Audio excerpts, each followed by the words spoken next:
Does your nonprofit or social impact fundraising page look like this, even after weeks or months of trying to fundraise? Well, as we covered in the 5th video of our Fundraising 101 series, a lot of people rely on only 2 ingredients for their fundraising efforts: a donation page to collect donations and an ask. In other words, the message that you use to ask for donations on that donation page. But unfortunately, if you ignore a few other important parts of the process, you're likely to hear crickets when you are raising money for your cause. That's why in this 10th video of our Changemaker Cafe Fundraising 101 series, I want to talk you through a checklist of how to optimize your online fundraising, how in-person community engagement supports your online efforts, and a few metrics to look at to know that your online fundraising is as efficient and effective as possible.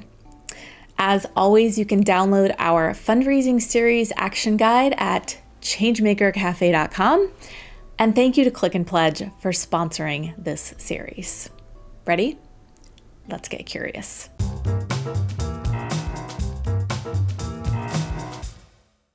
All right, let's do this. But before I share our checklist for optimizing online fundraising, I just want to put in a quick disclaimer here.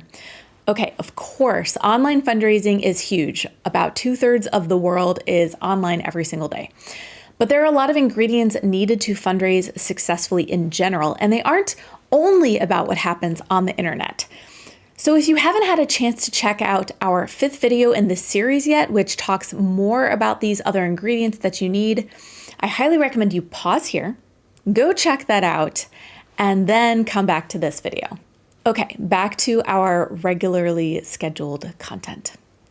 Fundraising online successfully starts with building a strong foundation, and there are really about 5 elements that kind of layer on top of each other to create that foundation. You're going to need this foundation before you can expect real results from online fundraising. First, of course, you need a fundraising-friendly website.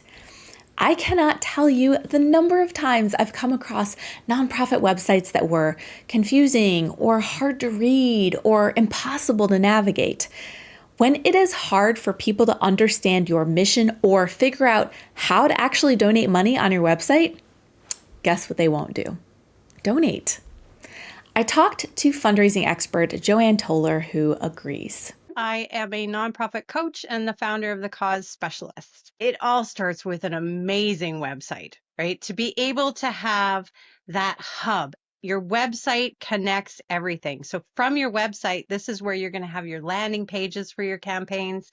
It's where you're going to have your newsletter sign up so that you can integrate email in terms of your digital fundraising. It's where your social media links are going to be. So that's your hub. Your website should be easy to navigate and include dedicated donation pages, a way to sign up to get more information like a newsletter sign up, and of course, up-to-date campaign information. In fact, you probably want to make sure the information on your website is up to date at least once per month. Oh, and it should also be mobile friendly, because did you know that over 60% of all internet traffic comes from mobile devices?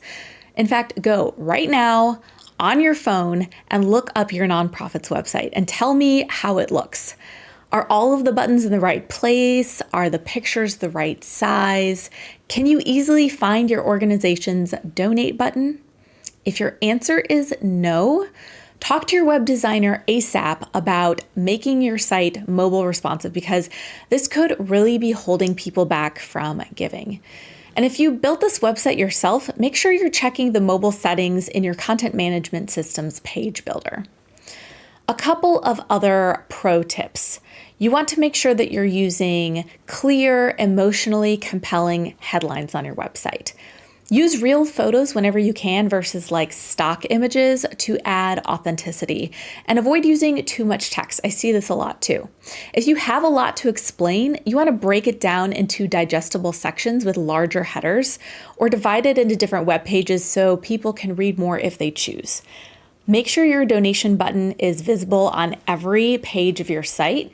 And finally, aim to get your visitor where they want to go in as few clicks as possible. Test the donation page on your site yourself. How many clicks does it take to get there? If it's more than 2, it might be too complicated. Now, the second layer of a strong online fundraising foundation is your social media content and community. It helps, I think, to think of your social platforms as more than just a marketing page where you post like one-off announcements. Your donor pipeline actually comes from the audience you have built, and social media can be a great place to start those relationships. It's almost impossible to fundraise through individuals or even corporations or even grants if nobody's heard of you. So having that audience is a great place to start. They're I look at it in terms of the old-fashioned donor pyramid, right? You've got at the very base, you've got your annual campaigns, you've got these things that are you're running to bring new donors into your funnel, and they're your base audience. And then from there, you can take your base audience because they've already donated or they've gone to an event or they've volunteered, and now you can begin to move them up a little bit. Maybe now you can talk about those repeat givings, those monthly givings, or maybe even into special projects, or maybe they have people that they're going to help spread the word. They can be your ambassadors for peer-to-peer campaigns. And as we continue to nurture and build those relationships, then we get up to those big gifts, the major gifts, the planned gifts. We'll talk more in depth about how to use social media to attract potential donors in an upcoming video in this series. So make sure that you're subscribed and have turned on your alerts so you don't miss it. But here are a few tips to get us started on growing our social media audience and engaging with your content. First, you want to tell stories. Don't just post about events or data alone. Experiment with video, which is honestly the most popular form of content right now. You want to get people engaged by asking questions or using polls in your posts. And as Joanne says, don't post and ghost. Post and ghost is where you're just slapping things up online and you're not engaging, you're not creating a community, you're just doing it because you have to do it or you think you have to do it, but you're not really truly building a community online. People follow you on social media because they want to be kept up to date, because they want to see what they're doing. They want to see the impact of the gift. And if you're just throwing up requests or event notices or things that you want, why would someone follow you? So not only providing value to them, but really nurturing those. When somebody comments, comment back. When somebody likes your post, acknowledge the people who do like a lot of your posts. Send them a DM. In fact, encourage more DMs, because those are the key indicators for the algorithm to grow your social media presence. Okay, so let's say you've got your killer website and your social media is taking off. What do you do next to optimize your online fundraising? Well, you need a way to capture contact information from people who want to hear even more from your cause, and that is where an email newsletter comes in. Your website needs to have a way for people to opt in to your email list, because once people are on your email list, that's your opportunity to cultivate a deeper relationship and build even more trust and credibility, which we know are necessary ingredients to securing a donation one day. Your newsletter is your direct connection to people, so that, once you've brought them in a little bit deeper, now you can communicate on a regular basis and go a lot deeper into the stories, the impact, the need. And then once you've established that, then we can begin to look at more of the online fundraising strategies like the text to give, the peer-to-peer fundraising. As Joanne pointed out, your newsletter keeps your cause top of mind for people. And because they joined your newsletter, you already know that they care enough to at least want more information. That means they could be a strong donor prospect when the time is right, so that you can make your fundraising ask. A couple of tips for your newsletter. You want to really make sure that you are being consistent. Whether you put out a newsletter monthly or every 2 weeks, just try to make it a habit.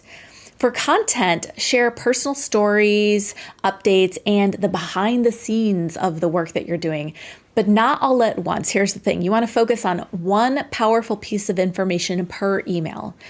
One story, one major update. Too much content, I found, means that people won't actually read it all. So you want to include a clear call to action in every email, but not always a request to donate. Sometimes your call to action might be as simple as share this content or reply and tell us your thoughts. In fact, let's brainstorm a bit for this video's Changemaker challenge.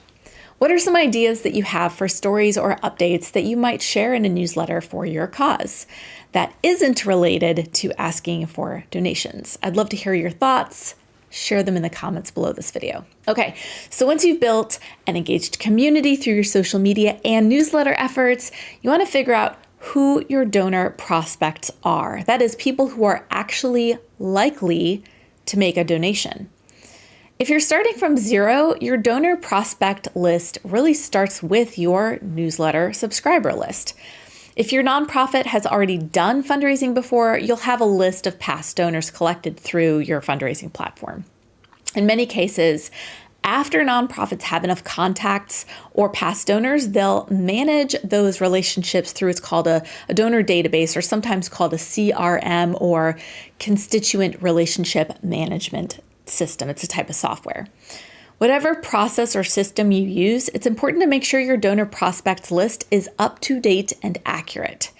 Joanne explains why.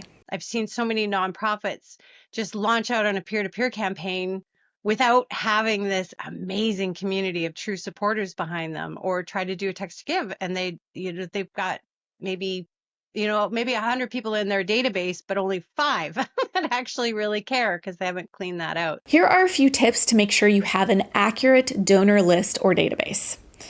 If you're just starting out, check for incomplete, duplicate, or misspelled information like names or email addresses on your contacts list.